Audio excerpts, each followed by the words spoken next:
Hola, ¿qué tal? Buenas noches. Tiempo para un nuevo programa del YE, aquí en Asturias Televisión, en Telecable, en una jornada esta de martes en la que empezamos la semana y lo hacemos, como siempre, llevando hasta ustedes los datos que nos deja el coronavirus en Asturias en las últimas 24 horas, donde se han producido 37 nuevos casos, 0 fallecimientos, lo cual siempre es una muy buena noticia, y la tasa de positividad, pues lo vamos a consultar. La tasa de positividad se sitúa en el 2,35%. Bueno, las perspectivas son buenas, pero es el momento de apurar, de apretar y de no bajar la guardia, de continuar usando la mascarilla, de continuar usando los geles hidroalcohólicos y de, entre todos, derrotar al dichoso coronavirus. Ahora, el programa de hoy ya comienza con nuestros 3 habituales invitados, con ese número habitual de invitados. Como siempre, comienza con la cabecera.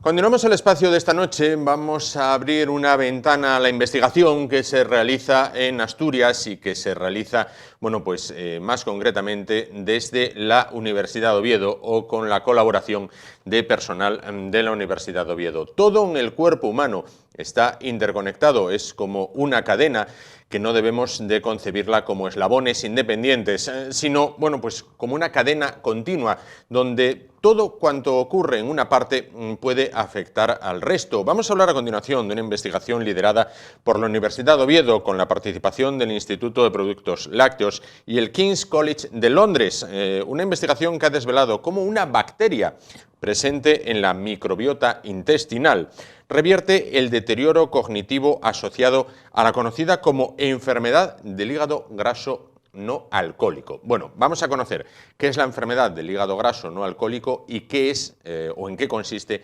esta investigación que ha visto la luz y que ha sido publicada en Good Microbes. Bueno, para hablar de este asunto, para hablar de este tema, se encuentra esta noche con nosotros, creo que ya le tenemos al otro lado de la línea, el catedrático de Psicología de la Universidad de Oviedo, Jorge Arias Pérez. ¿Qué tal, señor Arias? Buenas noches. ¿Qué hay? Muy buenas noches. Bueno, encantado de que esté con nosotros. Vamos a ver, ¿cómo podemos traducir esto que yo ponía en la introducción? ¿Qué es lo que han investigado ustedes? Bueno, nosotros lo que hicimos fue intentar conseguir modelos animales que digamos que reflejen lo que es la patología humana.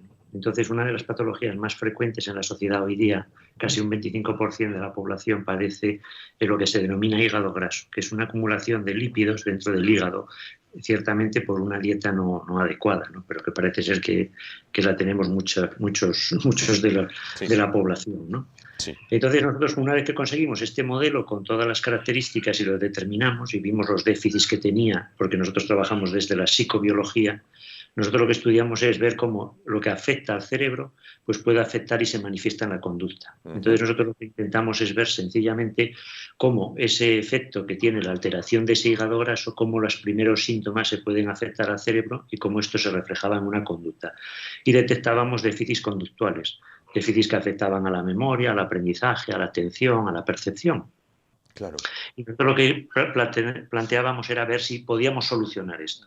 La manera de solucionarlo era por un método muy clásico, que es lo de una sociabilización, ejercicio físico, etcétera, que pusimos un grupo de animales a que hiciera esto, y otro grupo optamos porque, estudiando con el IPLA, ¿no?, con el Consejo Superior de Investigaciones Científicas y con el King's College, vimos que en el intestino había unas bacterias, una población muy reducida de bacterias que estaba disminuida y las otras estaban alteradas. Pero esta nos llamó la atención porque ya, bueno, había datos en la literatura que esta bacteria pues afectaba bien a lo que sería la función hepática.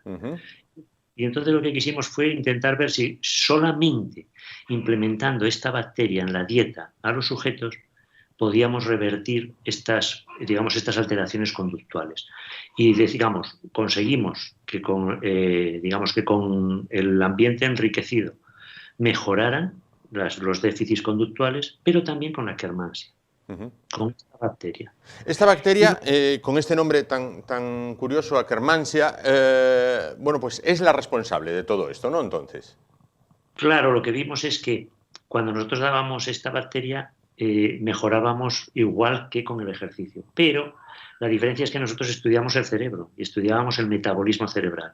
Entonces, con la Akkermansia volvíamos a la normalidad del metabolismo cerebral, no así con el ambiente enriquecido, con el ejercicio, con la sociabilización, etc. Y esta es, digamos, el aporte que hemos conseguido. Claro. Vamos a ir un poquito por partes.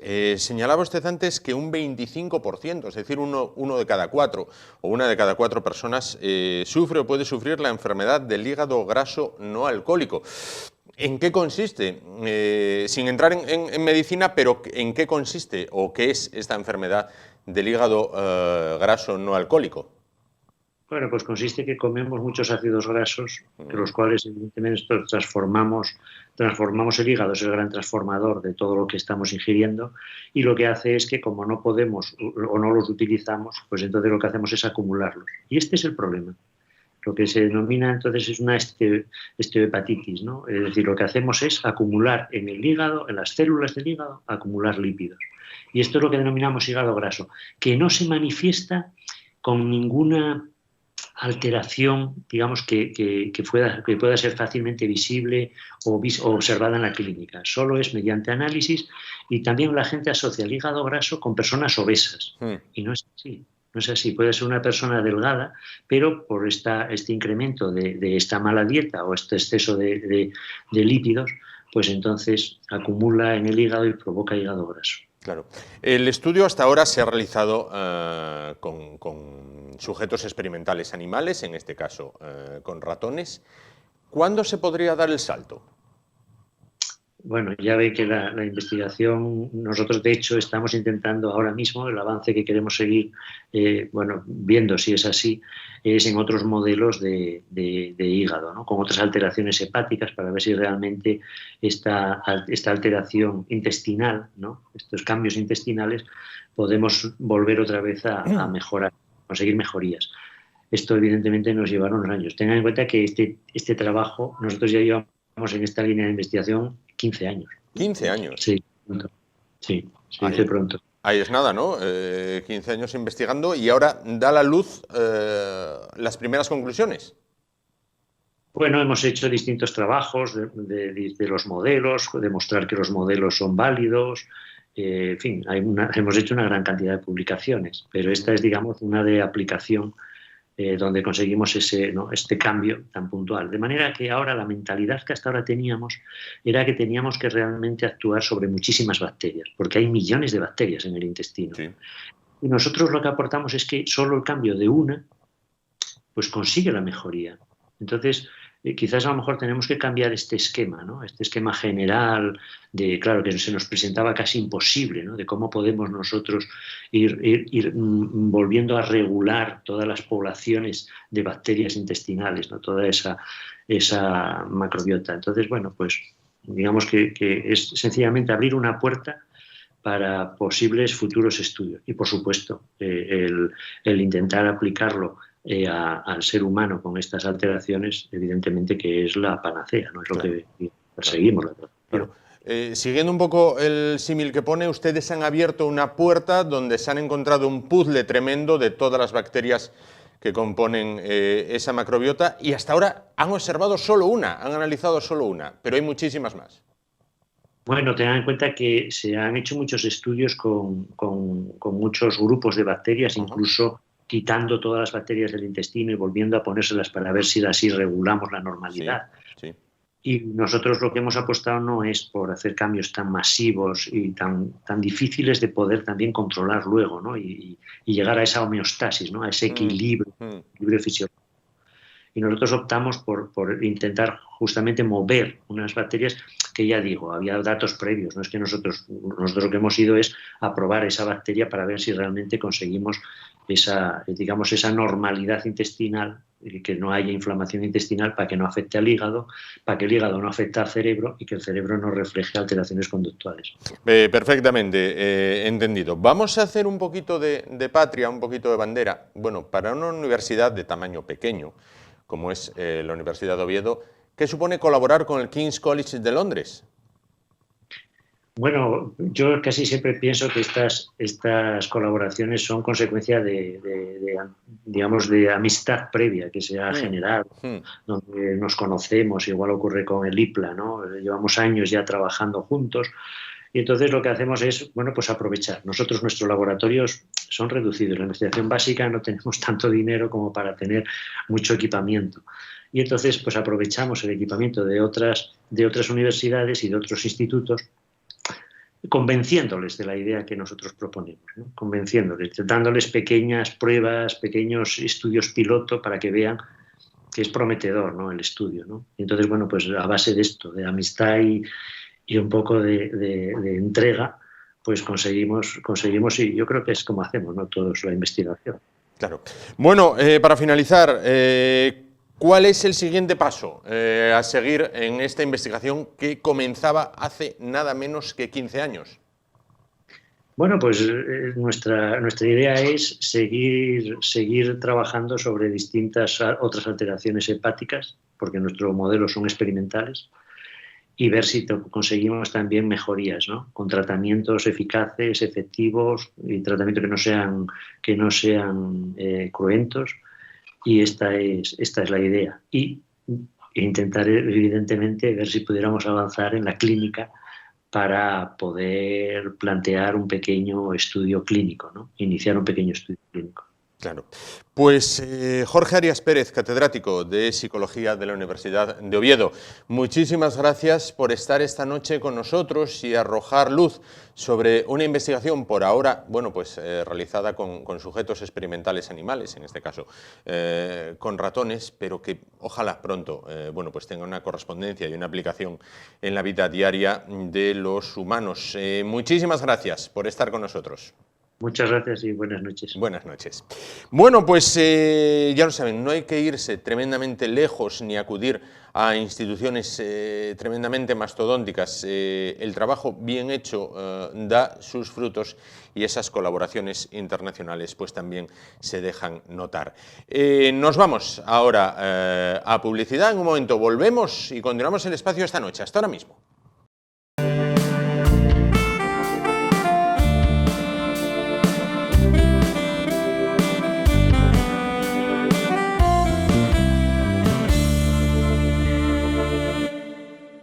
Vamos a continuar el espacio esta noche, vamos a cambiar totalmente de asunto. Vamos a hablar, bueno, pues del momento más difícil que le puede llegar a una familia a lo largo de su experiencia vital, que es la pérdida de un ser querido o de un ser cercano. Bueno, pues aunque todos, bueno, pues debemos estar preparados para ello, porque sin duda es ley de vida, y más en estos tiempos donde ya al margen de las causas bueno, pues tradicionales se ha unido todo el tema que tiene que ver con el COVID, con la dichosa pandemia, cuando la muerte, el fallecimiento, bueno, pues golpea en un domicilio o a una familia. Bueno, pues muchas personas entran en un shock en el cual, bueno, pues lo que en ese momento requieren es ponerse en manos de profesionales y que sean estos los que se ocupen prácticamente de todo, ¿no?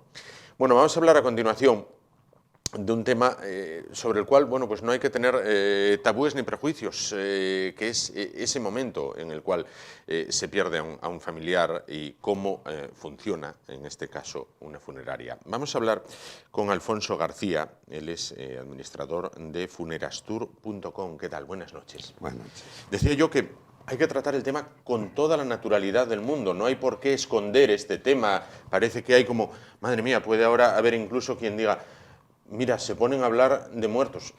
A ver, forma parte del ciclo de la vida. Hombre, la muerte no es nada más que el final del camino de la vida y debería verse mucho más. Y las personas mayores, en general, no tienen mayores reparos en hablar. Somos la gente un poco más joven y los que tenemos ciertos reparos, digamos, en acercarnos a estos temas. Claro, los mayores, digamos, ya lo han asumido, han vivido en otra época, lo tienen más cerca. Los de mediana edad no queremos nombrarlo y a los jóvenes les queda como la última parada de la estación donde... Eso para mí no es. Exacto, eso. ¿Para qué voy a citar esto si no...? Bueno, vamos a ver, ¿qué es Funerastur.com? Funerastur es un proyecto joven, después de estar trabajando muchos años dentro del sector, y que abarcamos, sobre todo, intentamos hacer las cosas de una manera mucho más distinta, mucho más humana. Sí. Y cuando una empresa llega a determinados niveles, se convierte en una empresa grande, pierdes algunas cosas en el camino. Pierdes humanidad, pierdes una serie de cosas. Y aunque a nivel profesional, evidentemente son todos unos grandes profesionales, pues se pierden algunas cosas. Y nosotros queremos aportar ese tipo de humanidad. Un respeto total y absoluto a las familias, un respeto total y absoluto a sus deseos, una comprensión del momento, porque a veces es difícil, porque explicas una vez, explicas dos, explicas tres, y aún así, dadas las circunstancias y dada la situación, la gente no asimila, aunque te está escuchando, no asimila lo que estás diciendo. Y tú como profesional tienes que tener la suficiente capacidad y el suficiente tiempo para poder hacerlo. Claro. ¿En qué se diferencia o cómo funciona y en qué se diferencia de un servicio funerario tradicional del que hemos conocido hasta ahora? Nosotros operamos como cualquier otra funeraria, exactamente igual. El tema de hacer online es por la manera de, digamos, contactar con nosotros. En el sentido que para una empresa pequeña sería imposible abrir una oficina en todos los núcleos de población de Asturias. Claro. Eso sería absolutamente inviable. Y aparte que tendría un coste que también tienes que repercutir en los servicios. Entonces, es lo único, digamos, entre comillas, que nos diferencia. A nivel operativo, ninguno más. Claro. Ninguno más. También es verdad que apostamos mucho por el futuro de los servicios funerarios. De otra manera, como se entienden hoy en día. Que es un servicio más tradicional, bueno, lo que todos conocemos un poco. Y nosotros apostamos por lo que se está haciendo en Europa y en otros países del mundo. ¿Qué es? Digamos que en un servicio funerario hay dos partes. Sí. Una parte privada y una parte pública. La parte privada, digamos, se entierra la parte, digamos, un poco profesional, ¿no? Que de lo que nosotros nos ocupamos. Y la parte pública, que es un acto que se puede celebrar en un funeral, se puede celebrar incluso una fiesta en un momento dado, porque hay gente que también es partidario de celebrar la vida en común con una persona, no solo un acto de llantos y risas. O sea, la gente va cambiando la mentalidad. Ya no quieren, hay gente que quiere hacerlo pues, con los amigos de toda la vida, celebrarlo de otra manera. Y por eso apostamos. Y también que ya no es la situación de hace unos cuantos años, que estábamos todos, digamos, alrededor del núcleo familiar.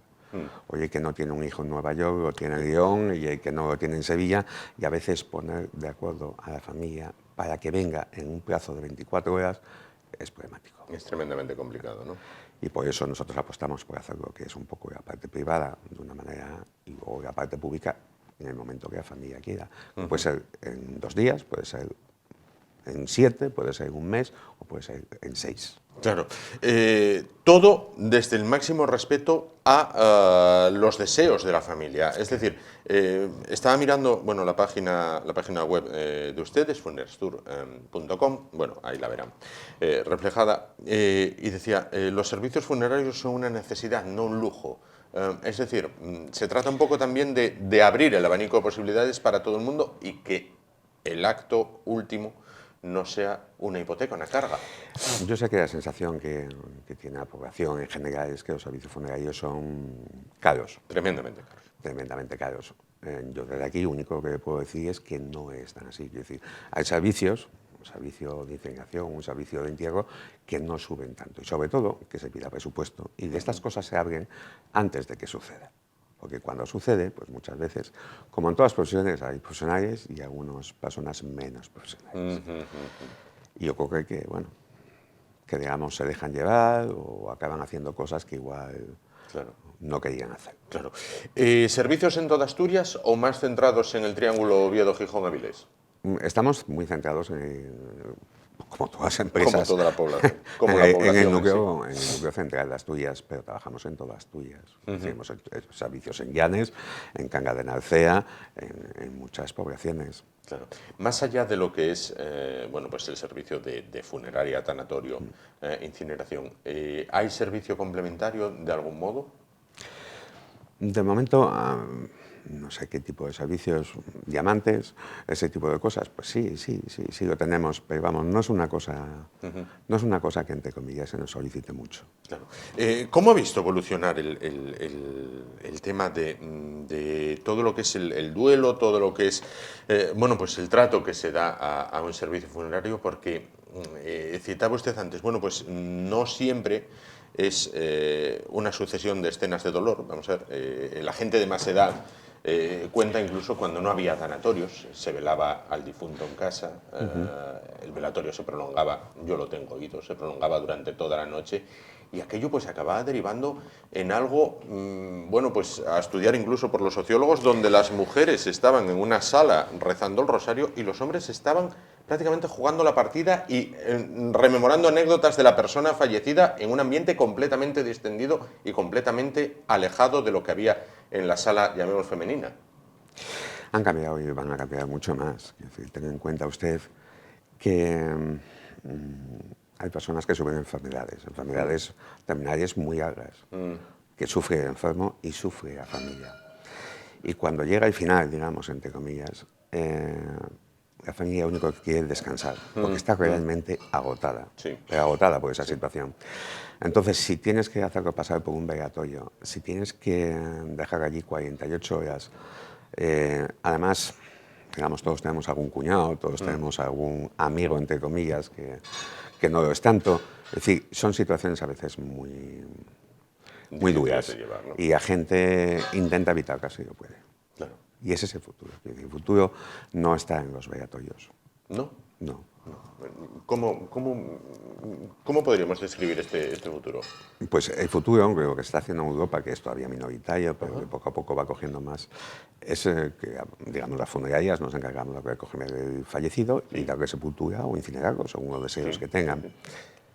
Y el acto público se realiza aquel acto público que la familia desea, que puede ser un funeral, en este caso católico, que es lo más habitual, ¿no? En otros casos, pues de otras confesiones religiosas, y a veces pues con fiestas o con cenas familiares o con comidas familiares donde todo el mundo quiere recordar a la persona como ella y su vida en común con ella. Puede sonar, para mucha gente puede sonar lo de fiestas, puede sonar incluso raro, cuando menos vamos a dejarlo en raro.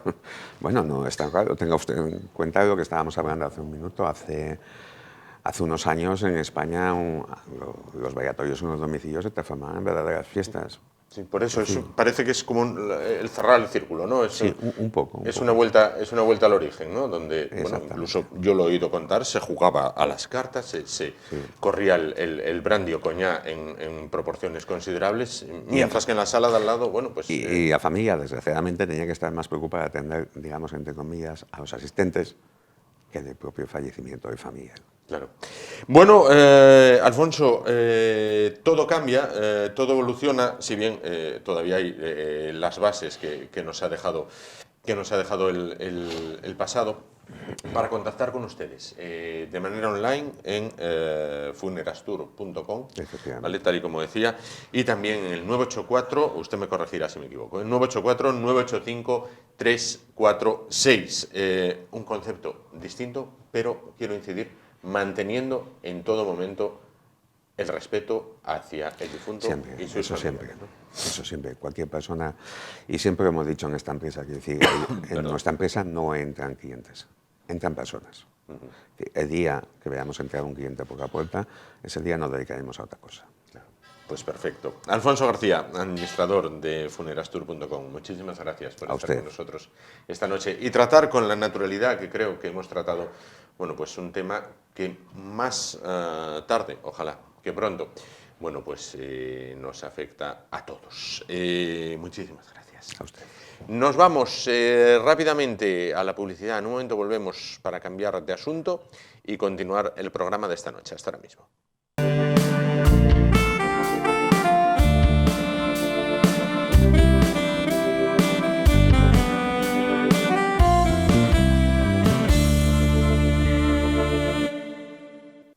Vamos a continuar el espacio esta noche. En su recta final vamos a finalizar, valga la redundancia, con literatura. Vamos a hablar de un libro cuyo autor se encuentra esta noche con nosotros. A su autor, bueno, pues quizás muchos de ustedes lo conozcan, dada su participación en el programa deportivo de esta casa, dedicado al Real Oviedo, Juego de Dos, Equipo y Afición. Hablamos de Pedro Marqueta, autor de Largas Noches, Marqués de la Alpargata. Vamos a colocar aquí el libro, vamos a fijarnos que no brille en exceso. Bueno, pues ahí está, no da el reflejo.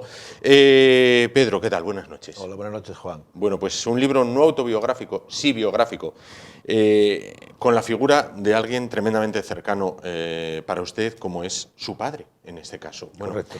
¿Cómo es la experiencia de escribir acerca del padre de uno mismo? Bueno, yo siempre tuve la idea, desde críos, que por eso el título son Largas Noches, que él nos contaba pues, todas sus peripecias, su sufrimiento. La vida no fue fácil para él por una serie de circunstancias. Era hijo de una doncella que llegó al Palacio de los Marqueses de las Navas. Lo dieron en adopción su abuela, la Marquesa de las Navas, por eso nuestros apellidos son Marqueta Navasa. Lo dio en adopción en el hogar, un hospicio en Zaragoza llamado el Hogar Pinatelli. Entonces le puso el nombre de Lucio Marqueta Navasa, o sea, Marqueta de la Marquesa y Navasa de las Navas, ¿no? Se entiende, ¿no? Luego lo dan en adopción en el hospicio a una familia relativamente humilde que tiene un colmado cerca del Pilar. Un colmado, como sabemos, es un bar-tienda en Aragón. Lo lleva la madre Demetria, el padre es alpargatero, Pedro. Tienen dos hijas pequeñas, Carmen y Rosa. Él se adapta pronto a vivir con esa familia adoptiva.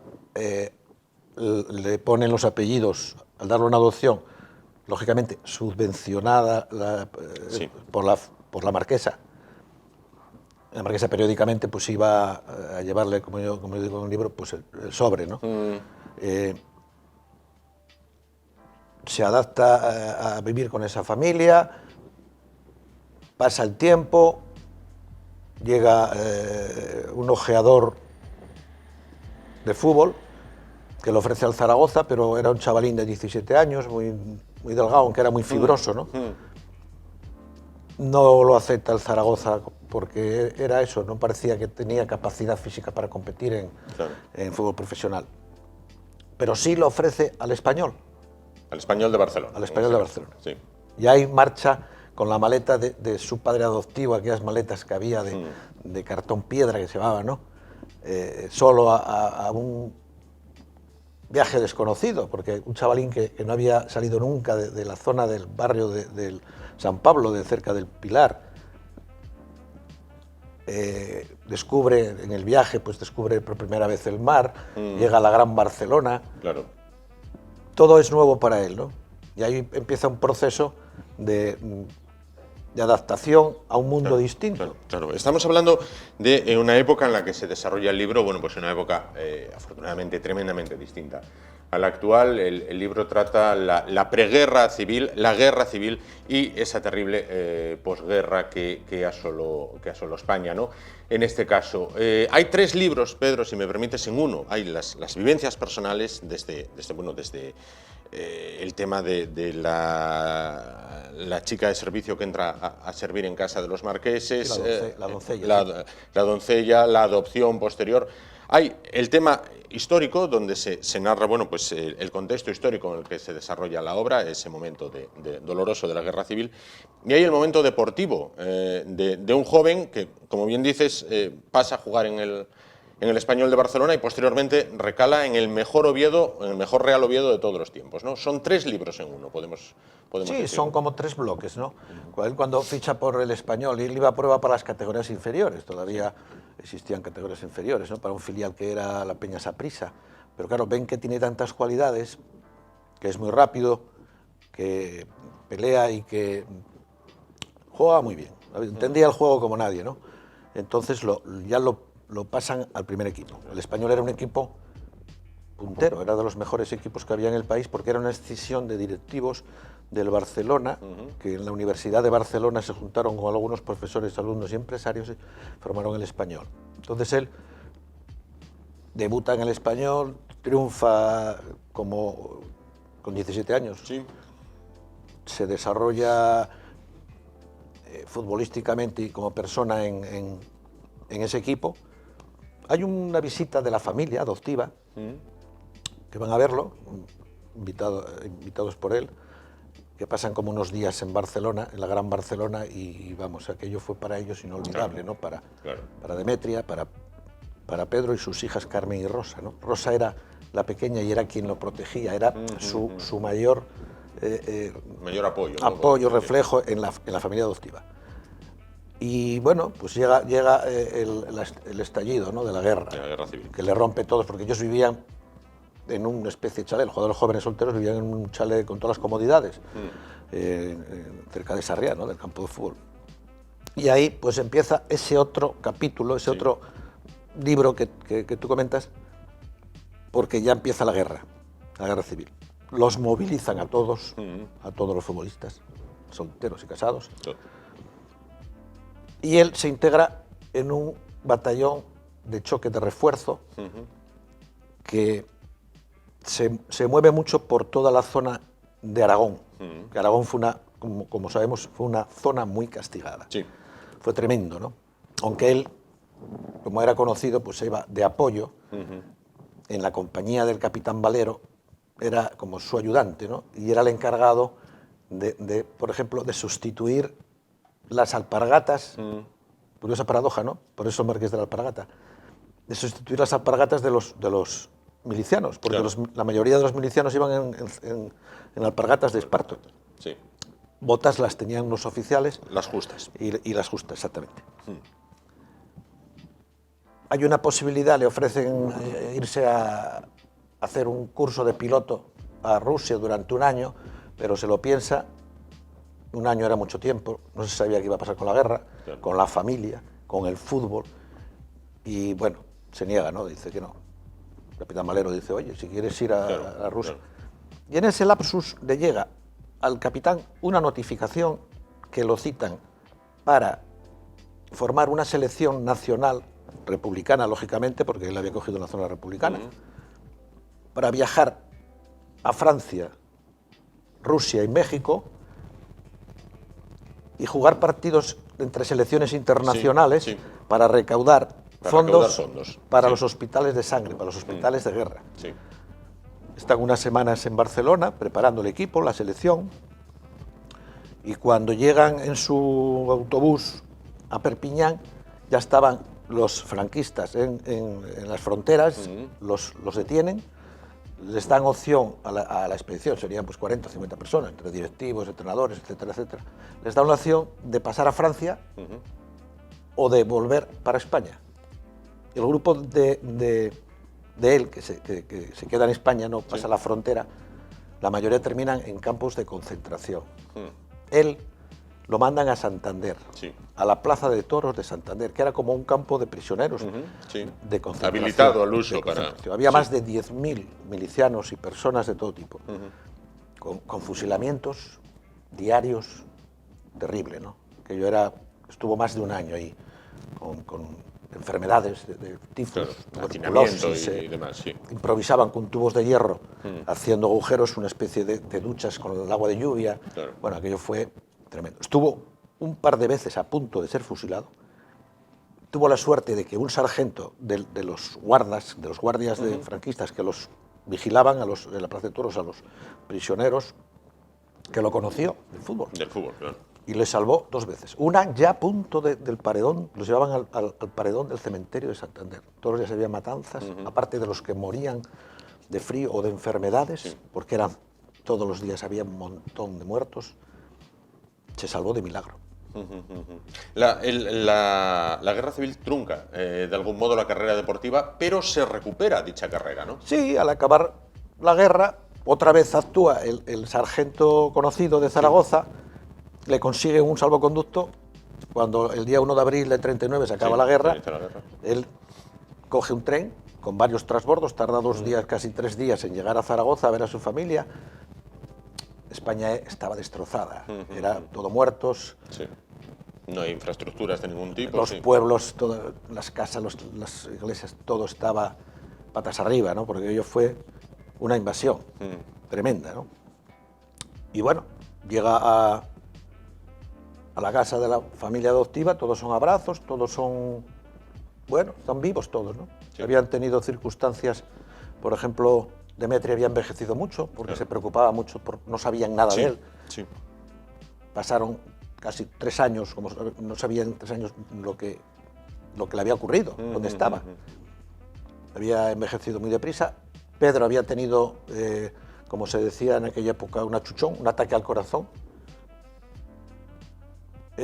Carmen, la hija mayor, tenía ya un novio líder falangista. Rosa había tenido tuberculosis, la pequeña. Pero bueno, la vida continuaba. Él se reintegra a la disciplina del Español, ¿no? Sí, él vuelve otra vez al Español.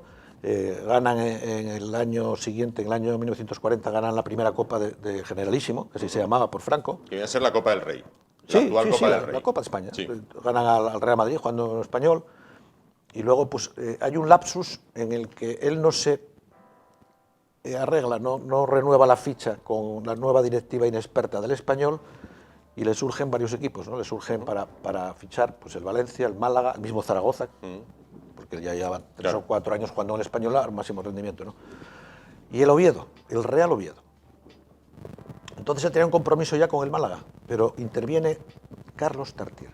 Y Carlos Tartier tenía un prestigio nacional importante como gran empresario y mejor presidente del Oviedo. Y hombre tenía fútbol, sí. un equipazo. Entonces viene al Real Oviedo.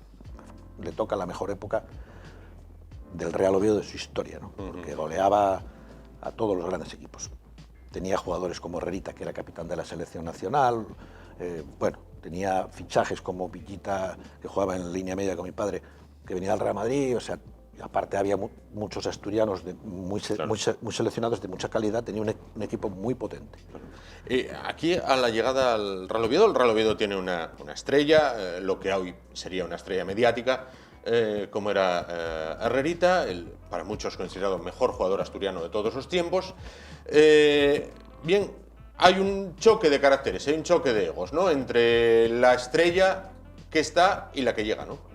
Sí, porque mi padre venía de ganar la Copa del Generalísimo con el Español. Entonces, era un fichaje... De relumbrón. Sí, estrella. Correcto. Entonces sí había celos porque, como se dice vulgarmente, eran 2 gallos en el mismo gallinero, ¿no? Herrerita, pues mi padre nos contaba en las largas noches pues, que le pagaban. Los compañeros lo sabían, que le pagaban con vagones, en la época del extrapero, le pagaban con vagones de hierro, ¿no? Pues decían, oye, pues ahí, mira, hoy tienes un vagón de hierro. Llegaba un directivo y le decía, tienes un vagón de hierro para la próxima semana, que se va a vender, y tú llevas ahí tu comisión, tu parte. Esto es porque se hacía, porque él era capitán de la selección nacional y tenía mucho prestigio, para que no lo fichasen los grandes equipos como Madrid o Barcelona. Por eso el Oviedo tenía muy buen equipo, era el mejor equipo de la historia.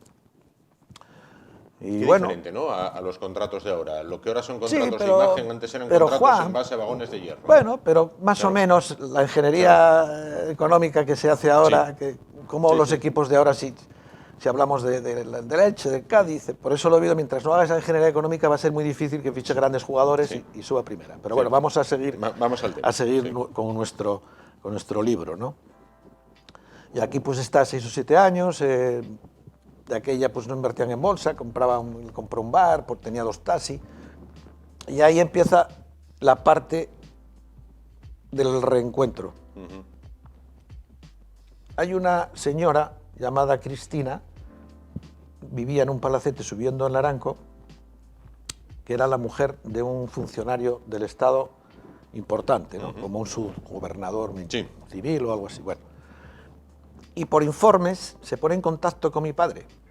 Yo recuerdo de ir toda la familia a su casa, a su palacete, invitados, ¿no? Siempre con regalos y demás. Y llega un día que lo llama por teléfono y le dice que podría ser su sobrino, el hijo de su hermana Margarita, la doncella, ¿no? Mi abuela. Sí.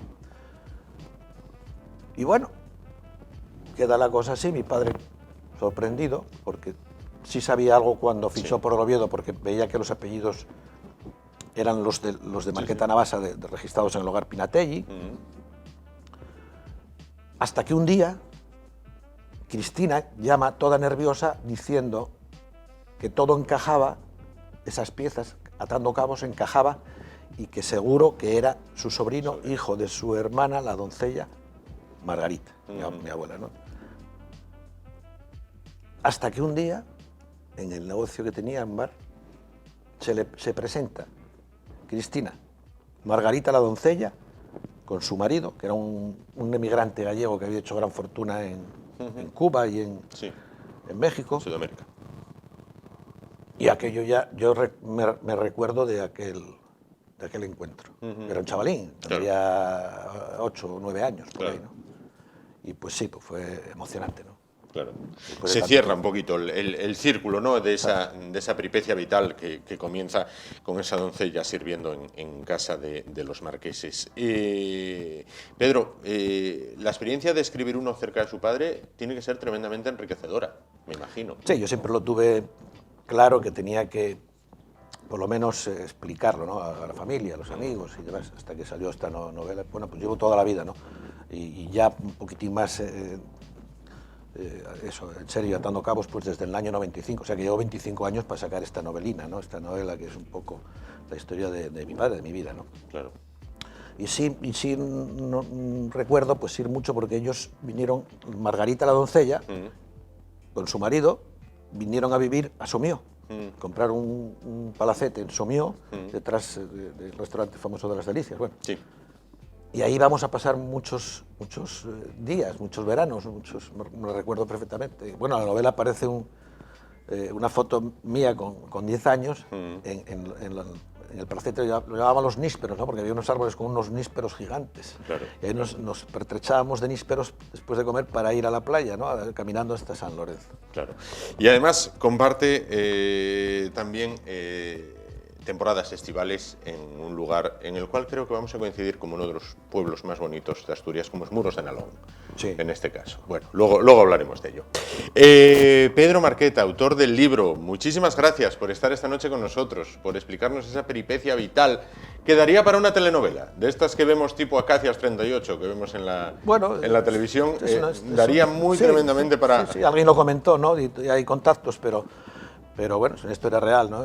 Claro, pues sin duda daría para ello. Gracias por estar esta noche con nosotros. Gracias y a vosotros. Comentarnos, bueno, pues lo que es este libro, de esa peripecia vital que aúna pues la experiencia vivida, el contexto histórico y la experiencia deportiva del que fue, bueno, pues uno de los jugadores del mejor Real Oviedo de la historia. Llegamos así al final. Nos vamos, pero volvemos mañana. Será a partir de las 10:05 de la noche, aquí en el IEDES Asturias Televisión, en Telecable. Hasta entonces, gracias por su atención. Ánimo y adelante.